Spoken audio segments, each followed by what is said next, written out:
I just saw Dune 2, and I think both part 1 and 2 are some of the best movies I've seen at the cinema, and here's why. So I don't know how to how to start this video, because I still have chills from watching Dune Part 2. I mean, when I saw it, we saw it at this movie theater in Malmö, where you can, when you have these chairs that you can basically tilt backwards, and you're basically laying down. And there were so many moments during this film when I was just shaking. My entire body was shaking, and it was almost a spiritual. It was a spiritual experience. And there was this phrase that kept popping up in my head when I was watching the movie, and that is, when asked about the meaning of life, the brilliant Lex Friedman answered, "The meaning of life is to enjoy the wonder of it all."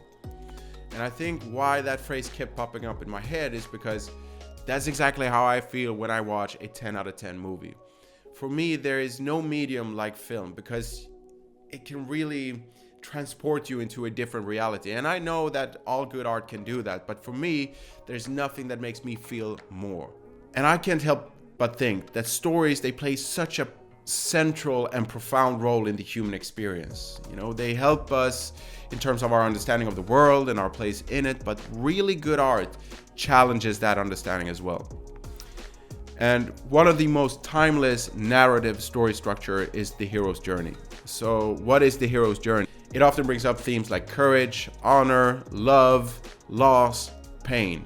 And while the hero's journey is often depicted as an external adventure, like the hero needs to overcome an obstacle, whether that be to kill a dragon or save some people from some bad guys, it doesn't really matter. Because for me, why I think that we're so attracted to it, it's because it serves as a mirror to the transformative journey that all of us undertake during our own lifetime. And my favorite hero's journey is Dune. And just to give you context on how much I love both part 1 and part 2, but for now let's stick to part 1. When I saw part 1 the first time, I think it was like 20 seconds in, when I turned to my brother and we gave each other this look, that telepathic look that says, "My God, this is gonna be so fucking awesome." I love this movie so much. I rewatched it within the first week after that moment. And this movie magic, which was directed by the genius Denis Villeneuve, is based on Frank Herbert's Dune saga. And it has been made into movies several times before, but it has never really worked. You know, whether that be from a critic standpoint or from a box office standpoint. It wasn't until in 2021 when the heavyweight champ, as far as directors go, Denis Villeneuve, came with his own version in Dune Part 1. And it tells a story about a noble family that becomes embroiled in a war for control over the galaxy's most valuable assets, while its heir becomes troubled by visions of a dark future. So I'm not going to go into too much detail about the plot. What I will try to do instead is convey what it is that I love about this movie so much. And one of the most absolutely magical elements is the world building. You are truly transported into a different reality that seems distant but also familiar to our own. Colonial oppression, exploitation of natural resources are central themes of this movie, and we have of course seen countless examples of that in our own history. The story takes place in a world that is set in the far future, but it has a lot of ancient undertones, and that creates a sense of depth and richness to the world in which the story unfolds. These are sacred. Old dream. The mystical elements are absolutely spectacular, and I really love an adventure movie that has a lot of dark and ominous undertones. And for me, it's irrelevant whether that be a sci-fi or a fantasy. I love them all. And it made me remember how I felt when I saw Lord of the Rings for the first time when I was a kid. The cinematography, the editing, the production design, it is all spectacular, but what really elevates this movie for me is the sound design and the score. The way the score elevates the story and the mythical elements of this movie is mind-blowing. And it's similar to the way scores elevated movies like The Lion King, Gladiator, Interstellar. The GOAT film score composer Hans Zimmer wanted to elevate the sounds of the desert and the mythical elements of the story. And it involves a lot of unorthodox sounds, really sounds that I don't think we've heard in a movie ever.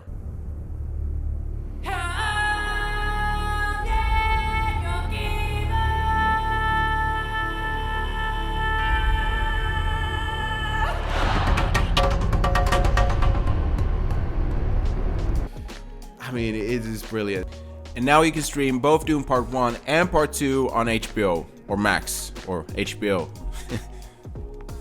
So I love the second one almost as much as the first one. And I'm gonna be honest with you, when I left the movie theater, I was a little bit perplexed. I was like, this can't be it. This can't be the ending. And I had a moment of serendipity when one of my friends said, you know, they're making a third one. And that really lifted a weight off my shoulders, because I really wanted to love the entire saga. And the ending of Dune the ending of Dune Part 2, it really leaves a lot of runway for a third installment. So my brother and I had a conversation before we went to see Dune Part 2 about, okay, what is it that we are hoping to see in the second part of the saga? And one of the central points we had was that we were really hoping that Paul and Chani would form this beautiful bond, and that a love story would start to develop. And because both characters are feeling a lot of pain and sense of revenge, and the love story between them would serve as a moral compass almost as the story would progress. So everything we loved about the first one is true for the second one, but they just elevated a bit more. The cinematography, the action sequences. And I have to go back to the cinematography because it is truly spectacular, and I hope this guy who was the cinematographer gets an Oscar, because the artistic patterns that is shown and the way they distinguishes the different worlds, the different planets, is truly remarkable. Just an example is when you go to Getty Prime, the home planet of the Harkonnens, that is shot in infrared. Is that correct? Infrared? Okay. It's shot in infrared, so you see it as black and white, and that's really cool because it really creates a clear distinction between the different worlds. Another thing that my brother and I discussed was, you know, the bond between Paul and his mother. It was a really central theme of Part 1, and I was hoping that they would continue to develop that storyline, and they do. But I mean, while the mother was more, you know, loving and protective in the first one, she becomes legit scary in the second one. I got scared. Another thing that we really loved about the first one, as I mentioned, is the mystical elements of the movie. And you see, we had a lot of questions about the Fremen. Who are they Fremen? What are their customs? You really get a sense of the world of the Fremen, and you get a sense of a lot of religious undertone came into the inspiration for Frank Herbert when he wrote these books. We also talked about the different characters. The Emperor, for example. Who is the Emperor? What are his motives? And this is one of the criticism, if you can put it like that. I would have wanted to understand more about the Emperor, who the Emperor is, his psyche, how that worked. And I don't think you really saw that in the second one. And then my last comment, and I don't want to end on a negative note because I truly loved the second film, but Javier Bardem's character Stilgar, he's providing comic relief in the second one, and while he's depicted as a wise and strong leader in the first one, he becomes almost like a laughable, you know, fundamentalist in the second movie. And maybe that's the way he's depicted in the books as well. I don't know, but I didn't expect it, and I didn't love it. Listen, Gabe. Ultimately, what I can say is that a lot of sequels don't meet up to the level of the first one.